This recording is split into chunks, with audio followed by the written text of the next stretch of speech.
कुछ पूछना चाह रही हो? आपने हाँ, मेरे रूम में सो गई थी। सर सामू तो खाने के लायक नहीं छोड़ेंगे। नसीबा की चौथा की तो मैं बहुत कमजोर समझ लो, मुझे माफ कर। अब अपनी फीडबैक मिला वदीमा इस दुनिया में नहीं है। हेलो फ्रेंड, मिर्ज़ा बहुत चालाकी से वदीमा को अपनी मर्ज़ी के मुताबिक ढालने की कोशिश कर रहा है और उसे सालार को जेल से निकालने का लालच देकर उससे अपनी हर बात मनवा रहा है कि अगर वो उसकी हर बात मानती रहेगी तो वो सालार को जेल से निकालने में मदद कर सकता है। और वदीमा बेचारी जो सालार के लिए हर कुर्बानी देने के लिए तैयार थी, वो सालार की खातिर मिर्ज़ा की हर बात मानती चली जा रही थी, लेकिन वो ये नहीं जानती कि सालार के नाम पर उसे ब्लैकमेल किया जा रहा है।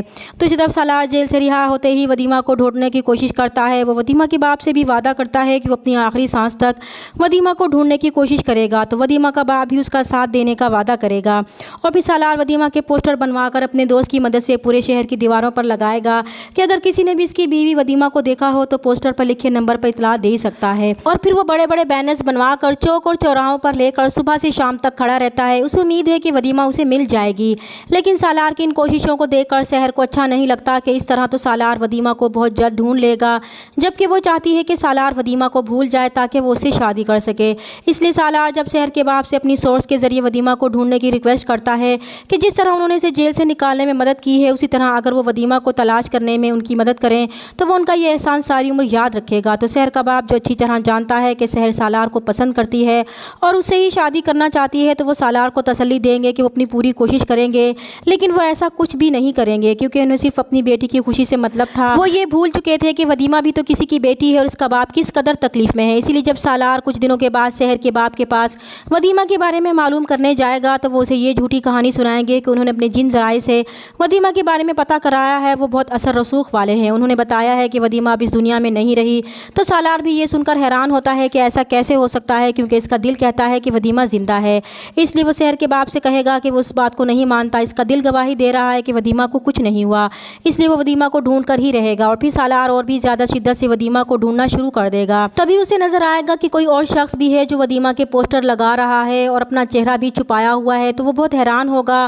फिर वो शख्स के पास जाकर देखता है तो उसका बाप होगा। तो सालार और भी ज़्यादा हैरान हो जाएगा। तब सालार का बाप बहुत निदामत से रोएगा कि वो सारी ज़िंदगी पैसे के पीछे भागता रहा और इतना अंधा हो गया था कि अपने ही सगे बेटे के साथ जुल्म करता रहा। फिर वो सालार को अपने साथ घर ले जाएगा और उससे माफ़ी मांगेगा कि वो उसे माफ़ कर दे और वापस इस घर में आ जाए। तो सालार उनसे कहेगा कि वो उसे माफ़ी मांगकर शर्मिंदा ना करें। वो इनसे नाराज़ नहीं है, लेकिन जब तक वदीमा नहीं मिल जाती वो घर वापस नहीं आएगा। दूसरी तरफ मिर्ज़ा साहब के पाँव दबाते हुए वदीमा की आंख लग जाएगी। जब सुबह वदीमा खुद को मिर्ज़ा साहब के कमरे में देखेगी तो चौंक जाती है और भागती हुई नीचे आती है और डरते डरते मिर्ज़ा साहब से पूछती है कि रात को वो उनके कमरे में ही सो गई थी। तो मिर्ज़ा साहब भी इसे जताते हुए कहेंगे कि वो दूसरे कमरे में चले गए थे क्योंकि वो किसी के साथ ज़बरदस्ती के कायल नहीं है, इसलिए वो बेफिक्र रहे।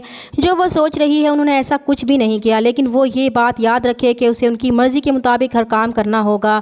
फिर वो नसीबा को बुलाएंगे कि उन्होंने ये कैसी लड़की उनके हवाले की है, इसमें वो सलीका ही नहीं जो इन्हें पसंद है। इसलिए जब तक वदीमा को इसके लिए अच्छी तरह वो ट्रेन नहीं कर लेती उन्हें भी वो सीट नहीं मिलेगी। तो नसीबा वदीमा के कमरे में जाएगी, उसे धमकी देगी कि अगर वो मिर्ज़ा साहब की बातों पर पूरी नहीं उतरती तो इसके लिए अच्छा नहीं होगा, क्योंकि मिर्ज़ा साहब ने इसे भारी रकम देकर ख़रीदा है, इसलिए इसे मिर्ज़ा साहब की हर ख्वाहिश को पूरा करना होगा। तब वदीमा बहुत नफरत से नसीबा से कहेगी कि अगर वो यहाँ से आज़ाद हो गई तो वो उसे ज़िंदा नहीं छोड़ेगी। तो नसीबा भी उसे तंज से जवाब देगी कि वो ऐसे ख्वाब देखना छोड़ दे जिसकी कोई ताबीर ही नहीं होती, क्योंकि जब वो यहाँ से निकलेगी तो इसके पास कहीं भी जाने का रास्ता नहीं होगा और जब मिर्ज़ा साहब उसे किसी को मुँह दिखाने के लायक ही नहीं छोड़ेंगे तो वो याद रखे इसी नसीबा के जूते उठाएगी। इसलिए ज़्यादा एटीट्यूड दिखाने की ज़रूरत नहीं है, चुपचाप वो वैसा करे जो इसे बताया जाएगा। चैनल पर नए हैं तो प्लीज़ चैनल को सब्सक्राइब कर दें। मिलते हैं नेक्स्ट वीडियो में, तब तक के लिए अल्लाह हाफिज़।